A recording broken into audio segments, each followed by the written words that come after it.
Let's get back to Newspoll now, because it is an interesting one today. It's a moment in time. This is one of those things that can push momentum inside the coalition, give it a little bit of a boost that the coalition members need, and can also, make the other side a little bit jittery. Joining me live is Andrew Clennell, our political editor.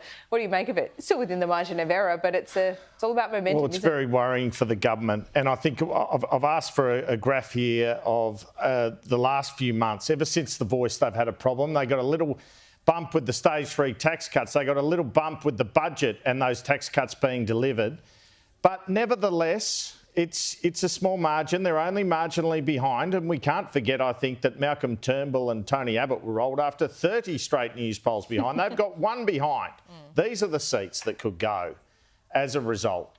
If you extrapolate it, and it never goes across the board because local candidates and local MPs can often be popular in their own right, but all of these 9 are basically going. Higgins has been abolished, but you'd chuck Bullwinkle in there. You could chuck Aston in there. Suddenly you have a chamber law, which would be 69 Labor to 65 the coalition if this Newspoll were borne out at an election. Even though Peter Dutton's ahead, because the coalition have so few seats, it seems highly unlikely that they'd be able to form a majority. Anyway, the talk's been about election timing. I've been told that there'd have to be extraordinary reasons to go in March, even though that would prevent another budget. But an interest rate cut, in February, I wonder if that would be such an extraordinary reason, because then you wouldn't have a budget with its spending and its deficits being an issue. I asked Tim Ayres and Dan Tehan about this on the show yesterday.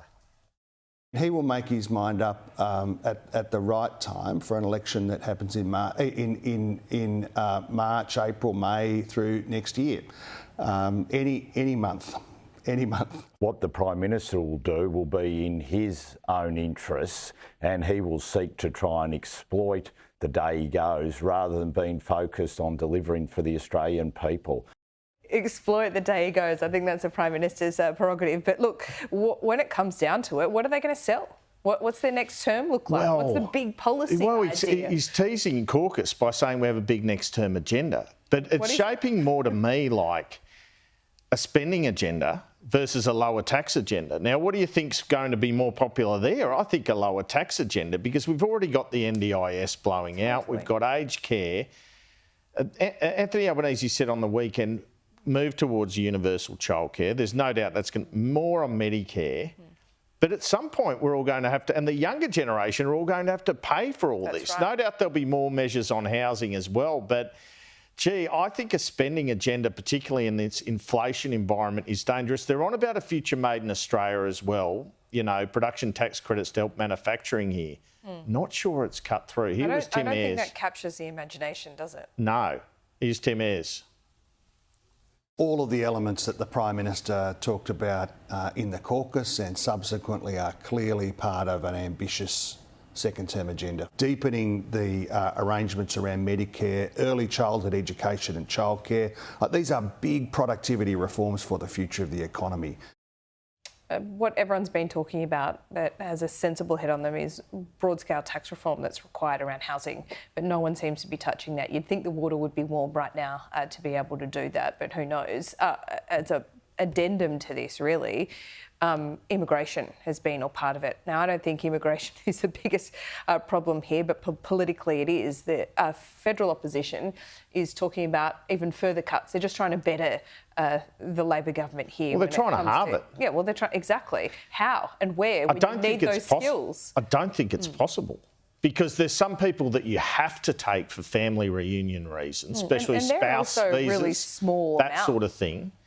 And then, they say they'll cut humanitarian, but that doesn't touch the sides. And then, skilled migration, as you say. So I really tried to press Dan Tehan, the opposition's immigration spokesman, on this yesterday. He let 2 things slip. One of them is they're going to try to get international students who finish their courses to go home more. Now, that could be an issue in the skills space. And they're going to try to crack down on all the asylum claims that are happening. But unless a country will take a deportee, that's difficult. Or they're going to fill up the immigration detention centres again. Very interesting, because this, like the nuclear promise, has a lot of holes in it, but hasn't had a lot of scrutiny in it. Here was myself and Dan Tehan yesterday. 395,000 net migration down to 160. That's going to require some drastic change, isn't it? We've been trying to work with the government about putting student caps in place when it comes to international students, who's coming into the country, and in particular, and this is where the government has really failed with their focus, who is leaving the country. You know, the idea about temporary migration is that students come in and then they leave. Some highly skilled students you would want to make sure that you can keep to grow your economy and to grow your nation. What we've got to do is make sure, for instance, at the moment, we're seeing a lot of people, an increasing number of people, claiming asylum.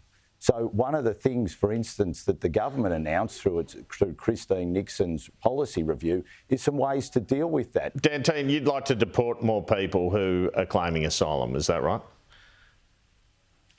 But what we want to do is actually put stricter guidelines in place which would prevent it or make it harder for people to be able to claim asylum.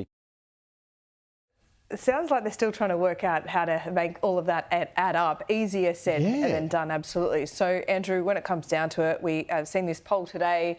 We see the calendar for next year. What's your best guess on election timing? Do you really think they want to go to a budget campaign for a week and then get stuck into a campaign? That's not acceptable, surely. The only way they're going in March is if there's a rate cut in February. That's possible. I think May's more likely, because the more I think about it, every day of the campaign you could be asked, are you running away from a budget? And that's not, you know, that gets you off your message. But you have to go straight after a budget, don't you? Otherwise you kind of get accused of campaigning on taxpayer funds. I think there's a very good reason to go straight after a budget. Yeah. And that's because they got the bump last time after the stage 3 tax cuts were in the budget. So if they can come up with something like that, they can get a little bump to get them in the early 70s in terms of seats, still a minority government, but as opposed to that unworkable high 60s. All right.